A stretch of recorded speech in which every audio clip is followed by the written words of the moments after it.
So next हमको देखना है ट्रेंड्स, रीसेंट ट्रेंड्स इन टीएनसीज।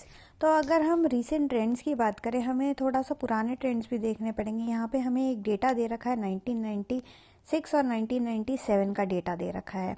अब इस डेटा में वो क्या बता रहे हैं, वो लोग ये बता रहे हैं कि अगर आप जो है टॉप 100 टीएनसीज को देखो, जो जितने भी ट्रांसनेशनल कंपनीज है उनमें से जो टॉप 100 है उनका उन्होंने एनालिसिस किया और उन्होंने ये देखा कि अप्रॉक्सीमेटली 85% ऑफ द टॉप 100 टीएनसीज जो है वो उसमें ऐसे फर्म्स थे जो कि ऑलरेडी पिछले 5 सालों से टॉप 100 रैंकिंग में हैं।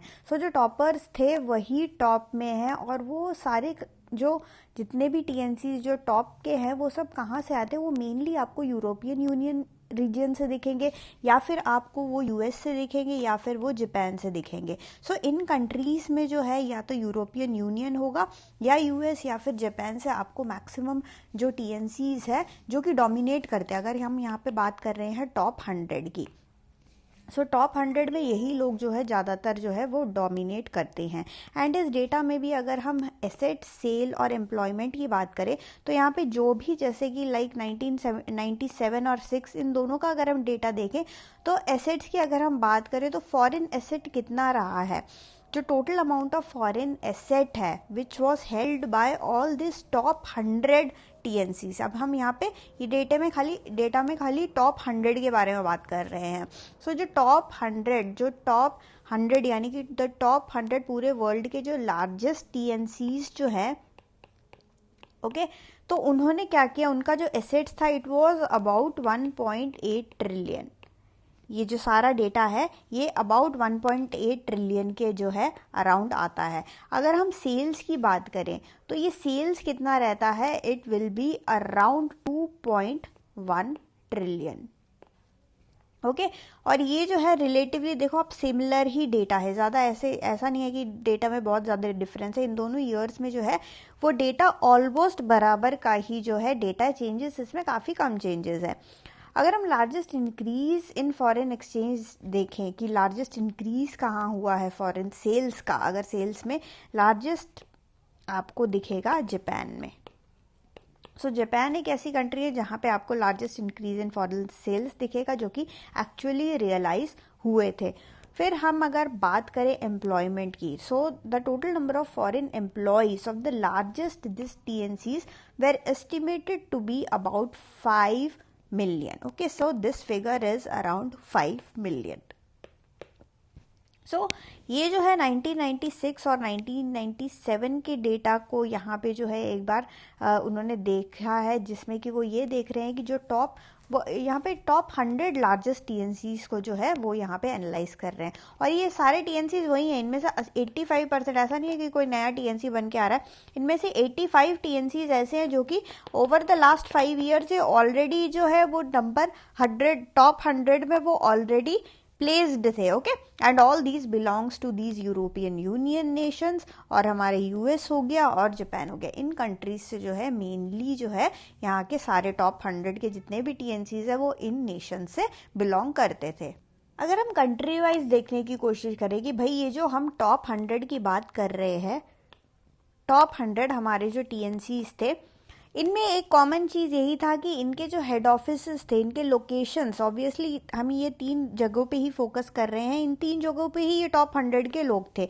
तो यहाँ पे ये टॉप 100 के जो टीएनसीज के जो हेडक्वार्टर्स थे, मेनली आप देखोगे वो या तो यूरोपियन यूनियन में होगा, या तो वो नॉर्थ अमेरिका में होगा, या फिर वो जापान में होगा।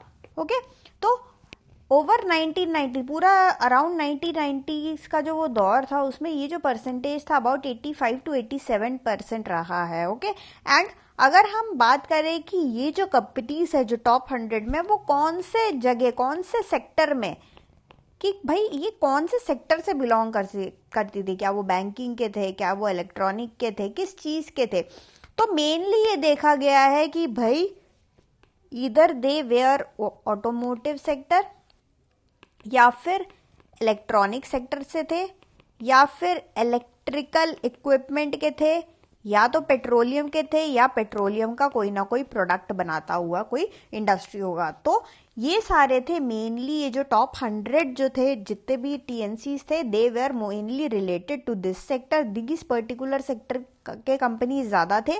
एंड लोकेशन की अगर हम बात करें तो EU, North America as well as Japan में इनके जो है हेड ऑफिस जो थे इन जगहों पे थे। अगेन ये एक और टेबल है जो कि टेबल 7.2 है, आपके बुक्स में दिया गया है। यहाँ पे रीजन वाइज ब्रेकअप शो कर रखा है of the world's top 100 TNCs. Again यहाँ पे रीजन वाइज ब्रेकअप है। On one hand we have Japan, North America as well as your European Union. और अगर ओवर द ईयर्स आप देखोगे 1996 और 1997 का डेटा ही है। यहाँ पे हमने एवरेज ट्रांसनेशनैलिटी इंडेक्स देखा है, फॉरेन एसेट देखा है, फॉरेन सेल्स देखा है और फॉरेन एम्प्लॉयमेंट के डेटा को, फिगर्स को जो है कंपेयर किया है। एंड सभी चीज़ों में जो टॉप जो जगह है that is your European union. Okay, तो हर चीज़ पे यूरोपियन यूनियन जो है नंबर 1 पे है of all this top 100 companies. European Union में वो चीज़ें ज़्यादा है, फिर followed by North America as well as your Japan. Next जो ये टेबल 7.3 में जो डेटा दिया गया है that is of top 50 largest TNCs, और वो भी फ्रॉम द डेवलपिंग कंट्रीज के जो थे टॉप 50 लार्जेस्ट टीएनसीज का यहाँ पे डेटा आपको दिया गया है of asset, sales as well as the employment. तो यहाँ पे जो है मेनली ये जो टीएनसीज थे ये मेनली आपको हांगकांग में देखने को मिलेगा, China, Republic of Korea, then you have Venezuela, Mexico as well as Brazil. Okay, so all these they account for about 80% of the foreign asset of the 50 largest TNCs.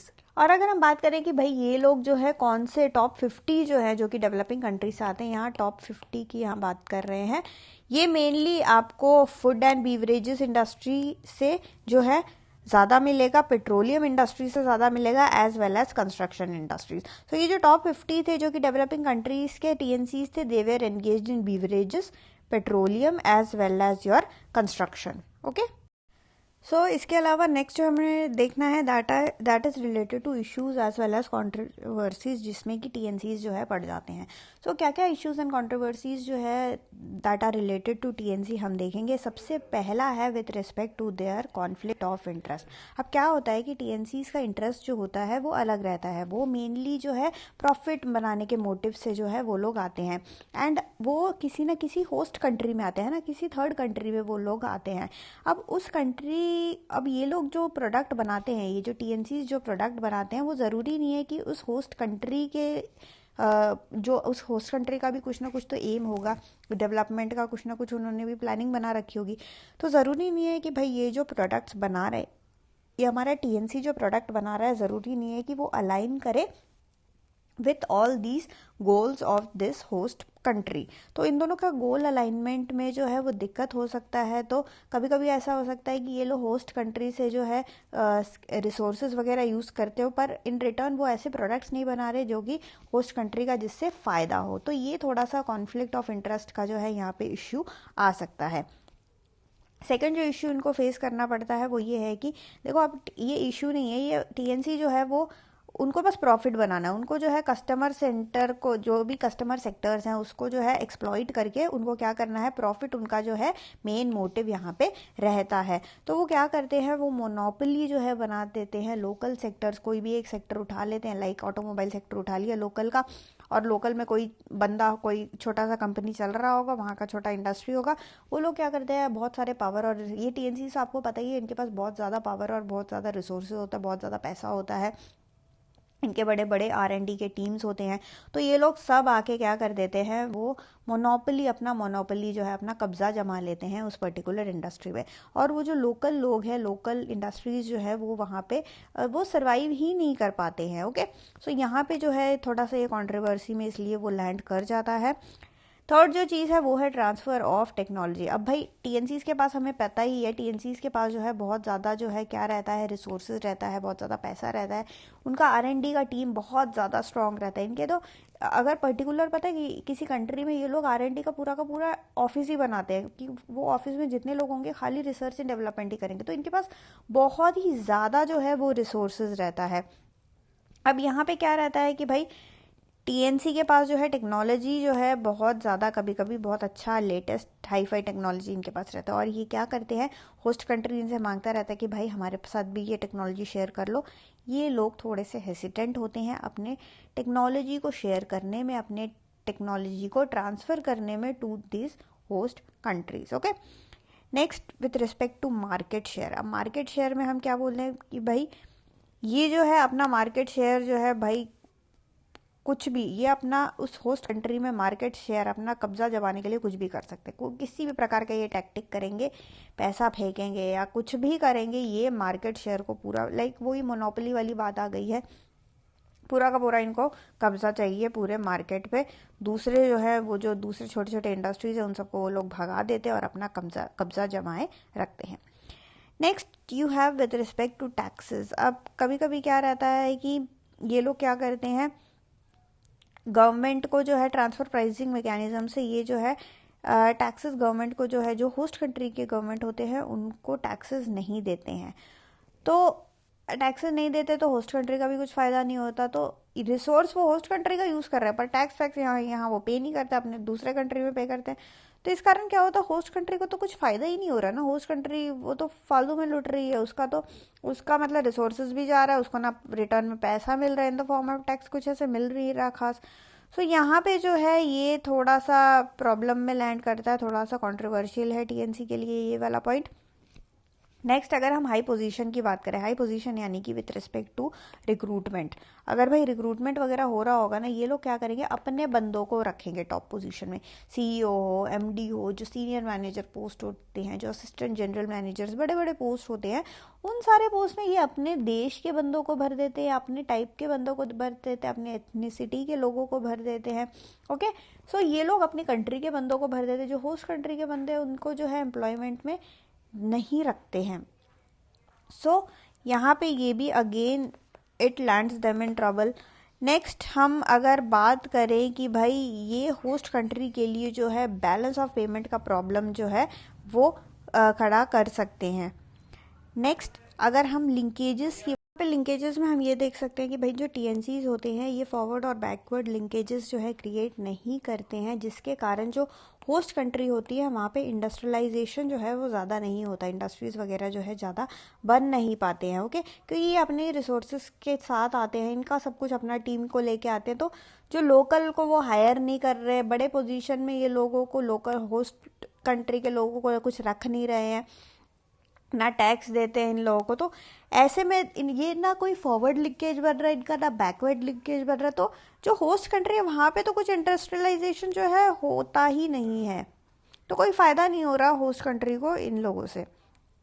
Next अगर हम efficiency की बात करें तो ये TNC जो होता है हमें लगता है कि ये एफिशिएंट होंगे, पर ज़रूरी नहीं है कि ये जो है वो एफिशिएंट हो कभी कभी, क्योंकि इनका स्ट्रक्चर इतना ज़्यादा बड़ा बन जाता है, ये लोग अपने आप को ही मैनेज नहीं कर पाते, कितने सारे कंट्रीज़ में इनके वो रहते हैं, ये लोग बिल्कुल अपने आप को जो है इनकी एफिशिएंसी जो है सब्सिडरीज़ को मैनेज करना, इतने लोगों को मैनेज करना इनके लिए भी मुश्किल हो जाता है, और कभी कभार ये भारी जो है लॉस भी फेस करते हैं। तो हम जो सोचते हैं कि भाई इतनी बड़ी कंपनी है, इतना बहुत बड़ा, हर कंट्री में वो कंपनी का ब्रांच है, ये है वो है, वो भाई इतना एफिशिएंट नहीं होते हैं।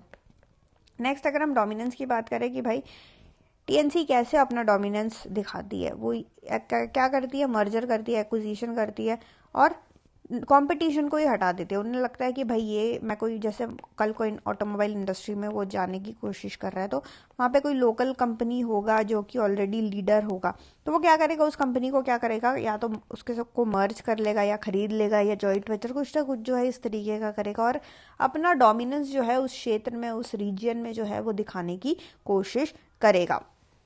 इसके अलावा फाइनली हमें पता ही है कि टीएनसीज के पास जो है बहुत ज़्यादा कैपेसिटी होता है, बहुत ज़्यादा, क्योंकि ये बहुत ज़्यादा रिसोर्सेज के साथ आते हैं, पूरे की पूरी अपनी टीम के साथ आते हैं, तो ये जो है इनके पास इन्फ्लुएंस करना, जो होम गवर्नमेंट्स होते हैं या फिर कोई इंटरनेशनल ऑर्गेनाइजेशंस होते हैं, इन चीज़ों को इन्फ्लुएंस करना जो है इन लोगों के लिए काफ़ी ज़्यादा आसान रहता है, ईजी रहता है। अब जैसे देखो, अगर हमें ही कुछ बोलना हो, किसी को बोलना हो, किसी वर्ल्ड जैसे बहुत बड़े इंटरनेशनल ऑर्गेनाइजेशंस होते हैं, उनके पास हमें अगर अपनी बात रखनी हो तो यार हमें हमारा कौन सुनेगा, कोई नहीं सुनेगा, बट अगर कोई बड़ी सी कंपनी जाए, लेट से कोक जाए या पेप्सी, जैसे कोई कोई बड़ी बड़ी कंपनीज जाए उनके पास, जो कि जिनका पूरे के पूरे वर्ल्ड वाइड प्रेजेंस है, तो ऐसी कंपनी कोई इश्यू रेस करती है ना, तो उसको लोग सुनते हैं। ओके, उनको गवर्नमेंट सुनती है, उसको गवर्नमेंट के लोग सुनते हैं, पॉलिटिकल पार्टी सुनती है उसको, वर्ल्ड के जो ऑर्गेनाइजेशन है वो सुनते हैं। तो इनके पास बहुत ज़्यादा कैपेसिटी रहता है इन्फ्लुएंस करने का होम गवर्नमेंट्स को,